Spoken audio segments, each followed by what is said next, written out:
toute l'humanité sera polluée par ça, par ce péché-là.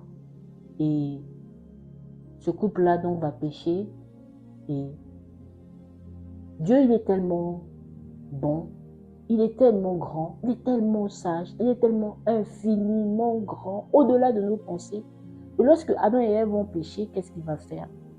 Au moment où ils vont pécher, il va donner une parole. Il va donner une parole à Ève. Il dira de la descendance, ta descendance, lorsque tu mettras au monde, ta descendance écrasera la tête du serpent. Ta descendance écrasera la tête de cet individu-là qui vous a poussé à vous rebeller contre moi et à permettre d'être infecté par le péché, à permettre à ce que tous les êtres humains, peu importe qui nous sommes, à être infectés par cette maladie, infectés par la mort, qui n'est pas d'abord tout de suite physique, mais qui se produit de différentes manières d'abord, par la maladie, par la rébellion, on l'a dit, par le mensonge, peu importe. Toutes ces choses dont nous ne sommes pas fiers, par le meurtre, etc., le vol, le viol.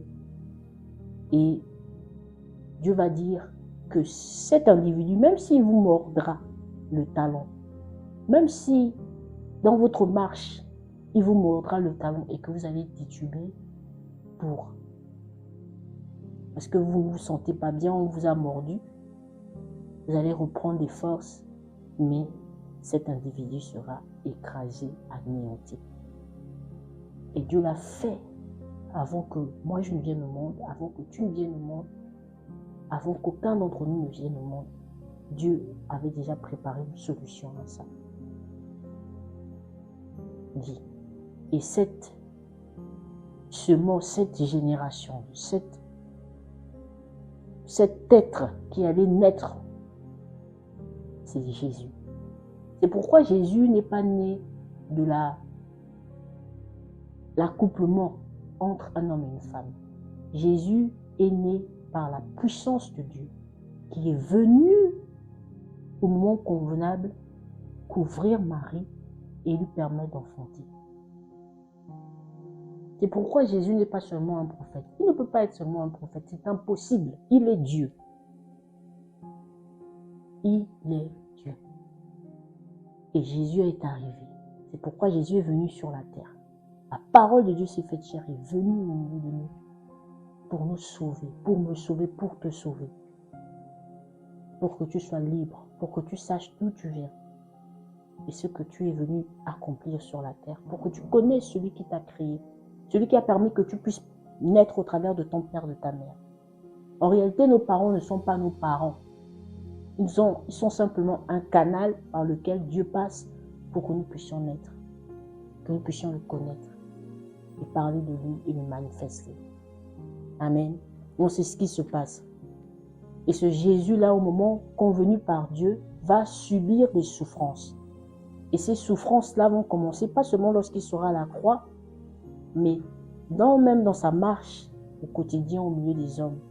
Il va vivre des souffrances au travers de ses disciples, au travers des religieux de son temps, au travers du peuple même, les personnes pour lesquelles il priait, les personnes pour lesquelles il faisait du bien. Ces mêmes personnes vont aussi lui donner une certaine forme de souffrance. Et dans sa marche, après avoir donc exercé le ministère pendant 3 ans et demi, à un moment donné, et lui il le dira même, lorsqu'on va l'arrêter, il va se retrouver devant les autorités, il dira que il se trouve devant les autorités, pas parce que les autorités ont une autorité plus grande sur lui, c'est parce que lui-même il a décidé, il a accepté que ces autorités-là puissent l'arrêter. Même s'il n'y a aucune preuve sur les accusations que certaines personnes vont venir mettre en avant de ces autorités. Et même une autorité romaine dira que moi je ne vois en rien en cet homme. Je ne vois pas les accusations que vous avez contre cet homme-là. Je ne vois pas. Il Il n'y a aucune preuve, il n'y a rien qui prouve que ces accusations sont vraies, il n'y a rien qui prouve. Et je me dédouane de cela. Mais les religieux vont lui dire, non, non, ne te dédouane pas de cela. Parce qu'il s'est rébellé aussi contre toi, il a dit ceci, il a dit cela. Mais Jésus révélera, nous dira que toutes ces choses sont arrivées, c'est parce qu'il a permis. Parce qu'il a permis. Parce que avant de venir, la Bible dit que sans effusion de sang, il n'y a pas de pardon de péché. Pour Dieu ôter ce poison-là en nous, il fallait répandre le sang de quelqu'un. Et on ne pouvait pas répandre le sang d'un homme, né d'une femme et d'un homme, puisque la semence de la mort est déjà dans cet homme et dans cette femme, donc forcément dans l'enfant qui naît d'eux.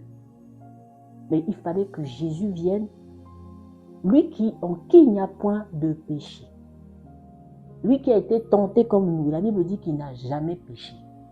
Il a été tenté comme nous. C'est un homme, il a été tenté comme certainement avec des femmes, avec des pulsions, son corps avait des pulsions, mais il n'a jamais péché, désobéi contre celui qu'il avait envoyé. Parce qu'il avait toute autorité et surtout il n'avait pas la semence de la mort en lui. Et vient le moment où on l'arrête injustement. Et même avant de l'arrêter, alors que ce temps-là arrive, Jésus est déjà, il a vécu plusieurs souffrances, j'ai parlé de ça. Pierre, l'un de ses disciples, va le renier, Judas, qui était un de ses disciples, va le trahir. Et c'est la vie des hommes dont il s'agit. Les gens qui mangent avec nous, qui viennent dans nos maisons, qui passent du temps avec nous, ce sont souvent les mêmes qui nous trahissent. Ce sont souvent les mêmes qui racontent des mensonges contre nous. Ce sont souvent les mêmes qui sont prêts à recevoir de l'argent, recevoir une position.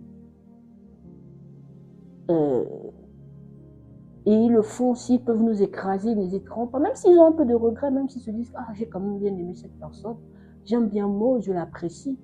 Mais moi, je veux obtenir des choses. Et si pour obtenir ces choses-là, je dois l'écraser, je veux le faire. » C'est les mêmes qui nous critiquent, c'est les mêmes qui sont prêts à voler, nous voler même. C'est la nature humaine. Et Jésus pouvait dire que on ne peut rien lui apprendre de l'homme parce qu'il sait de quoi l'homme est fait. Même s'il a souffert dans la chair en tant qu'homme, il n'était pas surpris. Parce qu'il connaissait, il était Dieu, il savait de quoi les hommes sont capables. Mais ça ne l'a pas empêché de se livrer pour nous. Et dans Ésaïe 53, il y a certains versets qui le disent. On dit qu'on le compare à une faible plante. On le compare à un rejeton. On dit qu'il n'avait ni beauté ni éclat pour attirer nos regards. Nous voulons la beauté, nous voulons l'éclat, nous voulons le regard. Le mari veut le regard de sa femme. La femme veut le regard de son mari. Les enfants veulent le regard de leurs parents. Les travailleurs veulent le regard de leur patron pour être bien vus, pour être placés. Nous voulons ce regard-là. Mais Jésus a accepté d'avoir ni attrait ni beauté. Pour un seul but, mon frère, ma soeur. Pour un seul but, toi qui ne connais pas Jésus. Pour que toi et moi, nous ayons une place à ses côtés. Pour que toi et moi, en croyant de tout notre cœur et en confessant de notre bouche qu'il est Fils de Dieu, qu'il est Seigneur, qu'il est Sauveur, qu'il est mort à la croix pour toi et moi, en croyant dans notre cœur, en confessant, et qu'il nous laissait venir habiter en nous. Jésus l'a fait pour chacun d'entre nous. Et n'est-ce pas merveilleux? N'est-ce pas merveilleux?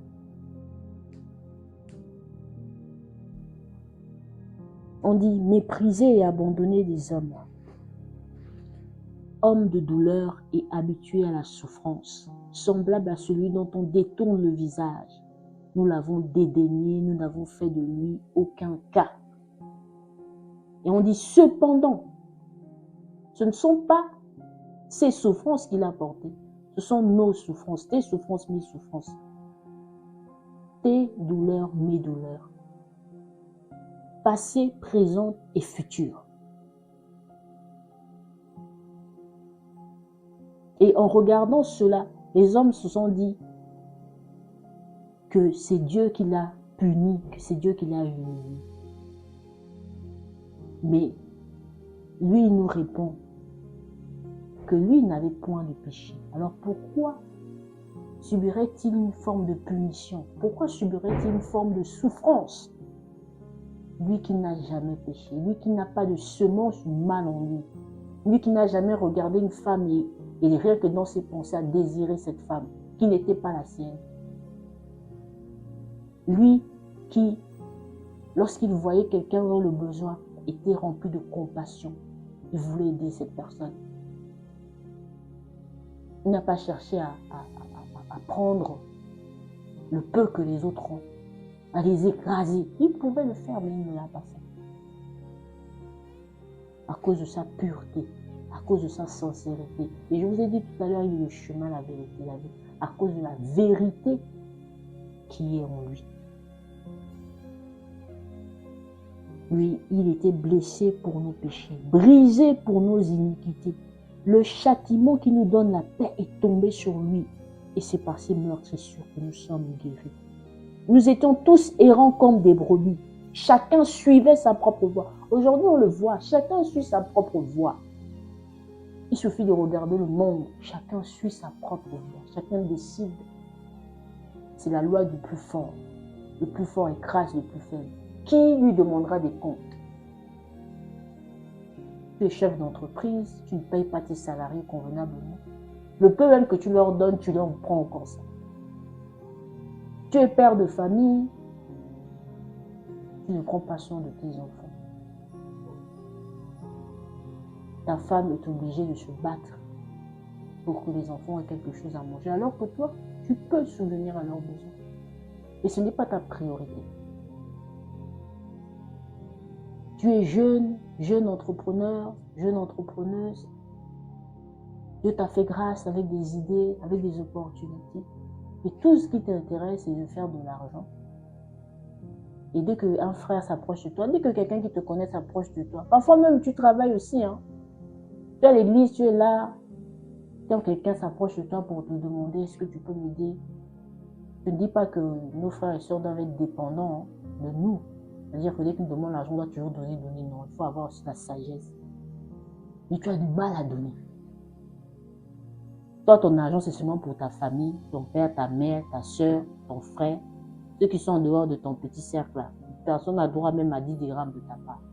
Et tu es là, tu dis non, Dieu comprendra tout ça. Non, Dieu ne peut pas comprendre ça. Parce que quand on a la semence de Jésus en nous là, et non la semence du péché, quand on a la semence de Jésus, quand Jésus vient habiter en nous, et que sa parole prend la vie là par son esprit, on n'est plus dans la désobéissance. Même si on n'a pas grand-chose, on donne le peu qu'on a. Pas parce qu'on est tellement merveilleux, non, parce que Jésus qui est avec nous, qui est à côté de nous, nous dit, donne.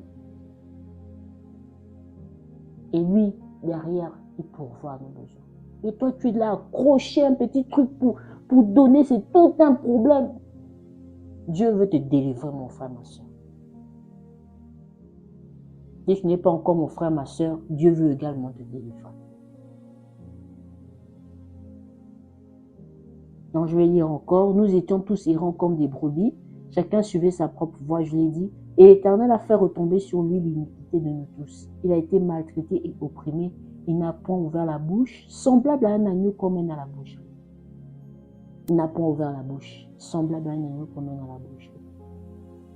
Nous ouvrons toujours la bouche. Même quand nous avons raison, on va toujours ouvrir la bouche pour nous justifier. Et moi, c'était un problème que j'avais avant. J'aimais me justifier. Je me rappelle, je travaillais dans un endroit, dans un centre d'appel, et certains de mes responsables disaient des choses injustes sur moi. J'étais déjà convertie, né de nouveau. Et j'étais même la seule convertie du plateau, si je peux dire ainsi. Parce qu'on travaillait sur des... Bon, ceux qui ont travaillé dans les centres d'appel savent un peu c'est quoi. Il y a des plateaux où il y a des responsables qui sont là et tout. Et on répond aux appels, on envoie des mails, etc. Et il disait toujours, enfin, un des responsables là, Et il disait toujours des choses qui n'étaient pas vraies, quoi. Et moi, j'étais toujours en train de me justifier. Parce que pour moi, je disais, non, c'est pas possible. Ce gars-là m'a pas dit des choses sur moi. Donc, je viens de venir de vous trahir, là. Il dit que non, lui, il faut qu'il sache que le démon qui est derrière lui et qui lui fait parler, là, il faut qu'il sache que moi, il va pas vouloir me dominer. Donc, je me justifiais toujours. Et je me rappelle, une personne qui travaillait juste à côté de moi, qui était pas née de nouveau, elle me disait, mais pourquoi toi, tu te justifies toujours? Quand on te dit quelque chose, tu te justifies. Et puis, j'ai réalisé, j'ai dit que, mais c'est vrai, il a raison. Dieu me parlait, me disait que c'est pas tout où il faut se justifier. Parfois même, il faut même pas se justifier. Il faut laisser. Il est notre justice. Il est celui qui nous justifie.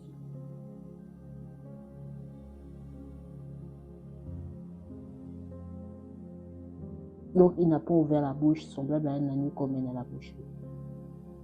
Donc, je ne vais pas tout lire,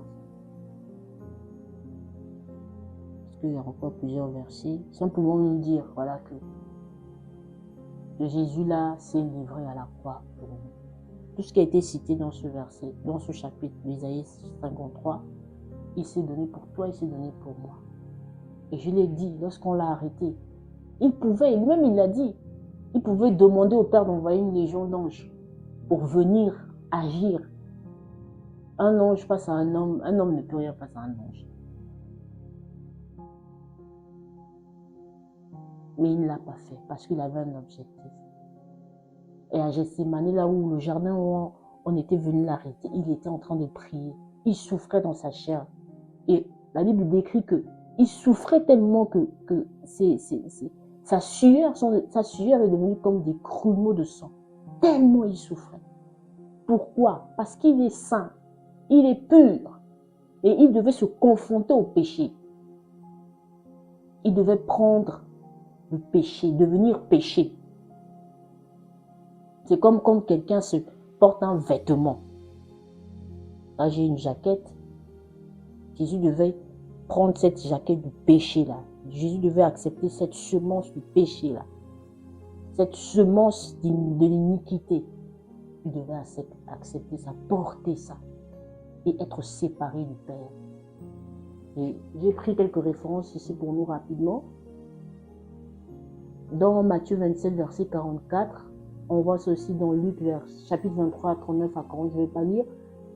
Lorsqu'il sera crucifié, on va le mettre entre deux brigands. Et ces deux brigands-là vont même commencer, dans certaines versions, vont commencer à l'insulter. Les gens qui étaient là vont l'insulter. On dit, mais lui, il est fils de Dieu. C'est pas lui qu'on a vu délivrer des gens ici, faire du bien à des gens. Mais pourquoi lui-même il ne se délivre? Pourquoi lui-même il ne quitte pas de la croix où on l'a crucifié? Il fallait que son sang coule. Parce que sans effusion de sang, il n'y a point de pardon de péché. Le sacrifice des animaux ne suffit pas pour pardonner les péchés. Dieu qui a créé toutes choses, alors qu'Adam et Ève avaient péché contre lui, on fait entrer en nous cette semence-là. Il fallait qu'un être vivant, humain, un homme, fasse couler son sang. Mais Jésus seul était capable, il avait ce pouvoir-là. Parce qu'il était saint, il n'avait point de péché en lui. Pourquoi il s'est donné à la croix? Il a accepté ses souffrances. Les souffrances des hommes, souffrances à la croix. Et ça n'a pas suffi. Parce que lorsqu'on l'a cloué, il a aussi souffert dans son corps. Lorsque l'agneau de Dieu, Jésus a appelé l'agneau de Dieu, qui ôte le péché du monde, est venu et s'est sacrifié pour nous à la croix. Alors je disais qu'on lui a cloué les bras et les pieds. Ça fait partie aussi des souffrances qu'il a subies. On lui a même mis une couronne d'épines sur la tête. Imaginez un peu une couronne d'épines. On met des épines, on relie comme une couronne sur la tête de quelqu'un. Parce que c'est agréable. Mais il a accepté tout ça pour un seul objectif. Pour que toi et moi, une fois de plus, on soit libérés. Pour que toi et moi, une fois de plus, on soit acceptés comme saints. Même si nous avons des faiblesses, même si nous faisons des erreurs, Jésus a tout payé pour nous. Et c'est la bonne nouvelle.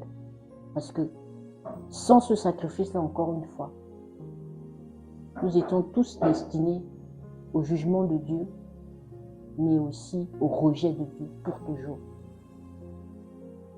Au rejet de Dieu pour toujours. Et il a été crucifié, donc il a souffert et Il a crié, il a dit, Père, pourquoi m'as-tu abandonné?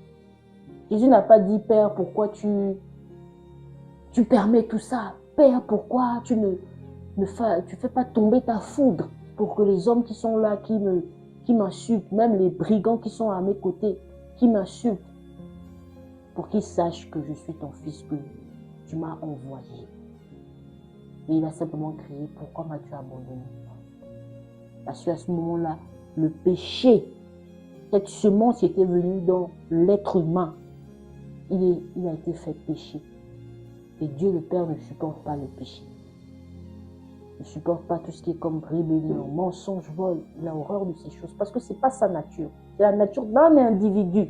Et pour que cet individu-là, non seulement soit révélé, mais aussi détruit, il fallait passer par la croix. Pourquoi?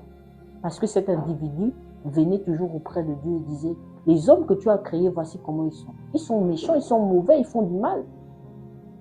Donc parce qu'ils sont de cette manière, ils me ressemblent, ils sont à moi. C'est de ça dont il s'agit. Quand nous agissons de cette manière, nous volons, nous tuons, nous sacrifions des gens. Nous sommes des menteurs, des impudiques. Nous sommes des personnes qui agissent et qui font du mal aux autres. En connaissance de cause, ou par ignorance, mais qui faisons du mal quand même. Nous manifestons la nature de cet individu-là et nous manifestons, nous révélons en fait que nous lui appartenons.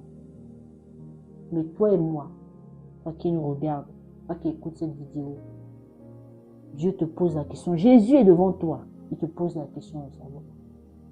Est-ce que tu veux continuer à manifester la nature, la semence de cet individu qu'on appelle le diable, qui est le père du mensonge, qui ne vient que pour dérober, qui vient pour tuer, vient pour détruire, ou tu choisis la main que je te tends et manifester ma nature, la nature de Jésus, qui est l'amour, qui est la joie, qui est le pardon, qui est la paix, qui est la grâce, toutes ces choses-là. Et quelqu'un va me dire, oui, c'est bien beau tout ça, hein, c'est bien beau. Mais moi, je veux bien manifester cette nature-là. Mais si je me retrouve devant quelqu'un qui manifeste plutôt la violence, en quoi je gagne si en venant devant lui, je lui donne ma joue, il me gifle, je lui donne mon joue, il me gifle. En quoi? Qu'est-ce que je gagne moi? Parce qu'il me fait du mal. J'ai le droit de réagir, j'ai le droit de riposter. Celui qui parle comme ça, généralement, ce sont des personnes qui ne savent pas que la terre sur laquelle nous vivons là, c'est que nous sommes que de passage. C'est-à-dire que Dieu, ce Jésus-là, a préparé un temps où tous les hommes seront devant lui et il nous posera des questions. Il nous dira, qu'est-ce que nous avons fait de la vie qu'il nous a donnée? On a parlé de la vidéo précédente. Le temps qu'il t'a donné, 15 ans, 20 ans, 30 ans, 60 ans, 90 ans, 120 ans, qu'est-ce que tu en as fait? Parce que tout ce que l'homme aura semé, nous avons récolté. Donc, si toi, tu choisis de récolter la force, la violence, ça, c'est ton choix. Et sache qu'un jour viendra où on te demandera des comptes par rapport à ce que tu as fait. Et il y a un endroit pour ceux qui ont la nature de cet individu-là, ceux qui choisissent de dire que moi, je refuse qu'on me malmène, parce que ce n'est pas ce dont il s'agit, mais c'est souvent les mots qu'on emploie. Je refuse que les gens me malmènent, il faut que les gens sachent qui je suis. Si toi, tu choisis de montrer qui tu es, parce que en Jésus, ça ne veut pas dire que nous sommes des idiots. Ça ne veut pas dire que tu commences à devenir quelqu'un, on te traite de n'importe quelle manière. Non, ce qui signifie, c'est que c'est plus toi qui réponds. Ce n'est plus toi, lorsque quelqu'un te fait du mal, c'est toi qui réponds et tu cherches à lui faire du mal. C'est Jésus qui est venu habiter en toi lorsque tu l'acceptes comme Sauveur et Seigneur et tu comprends qu'il te tend la main, qu'il veut que tu puisses vivre son amour. Ce Jésus-là parlera pour toi. Même si ce n'est pas aujourd'hui, même si ce n'est pas demain, même si ce n'est pas dans un mois, dans une année, dans 10 ans, dans 15 ans, un jour il parlera pour toi. Et c'est ça le plus important. Plus parler pour nous et dire que cette personne m'appartient. Cette personne m'appartient, j'ai payé le prix pour cette personne. On l'a lu, on l'a dit. J'ai souffert pour cette personne. On m'a humilié à cause de cette personne. On m'a insulté à cause de cette personne. On m'a méprisé de cette personne. Parce que j'ai choisi cette personne et cette personne m'a choisi en retour pour que je sois son Seigneur, que je sois son avocat, que je sois celui qui la soutient, qui la fortifie. Donc, Jésus à la croix a subi cela. Et la Bible dit que il est mort sur cette croix-là. Et on est allé l'ensevelir dans un tombeau. Mais la bonne nouvelle, c'est qu'il n'est pas resté dans le tombeau. Parce que s'il était resté dans le tombeau, frères et sœurs, c'est que la vie que je mène aujourd'hui, la vie que ceux qui sont en Jésus mènent, c'est une vie, c'est pire que celle de ceux qui ne me connaissent pas. Mais non. Et le troisième jour, on dit qu'il a été ressuscité. La parole de Dieu dit qu'il a été ressuscité. Et les gens l'ont vu. Les gens ont témoigné, l'ont vu ressusciter. Ressuscité et assis à la droite du Père. Donc, on bénit le nom du Seigneur encore pour sa parole aujourd'hui. Et certainement, il y a des personnes qui parleront peut-être mieux de ça, qui donneront peut-être plus de révélations par rapport à ça, mais c'est ce que moi j'ai eu à cœur de partager avec nous aujourd'hui, les souffrances de Jésus pour nous à la croix. Et l'apôtre Paul a dit aux Corinthiens que je suis venu au milieu de vous et je n'ai pas cherché à connaître autre chose que Jésus-Christ crucifié. C'est tout. Je n'ai pas cherché à avoir une belle éloquence, je n'ai pas cherché à apparaître plus fort que vous, à apparaître plus sage que vous, non. J'ai juste cherché à parler de Jésus-Christ et Jésus-Christ crucifié. Et je prie que mon Seigneur est fier que je n'ai parlé que de lui, crucifié et ressuscité, et que lui seul reçoive toute la gloire. C'est le plus important.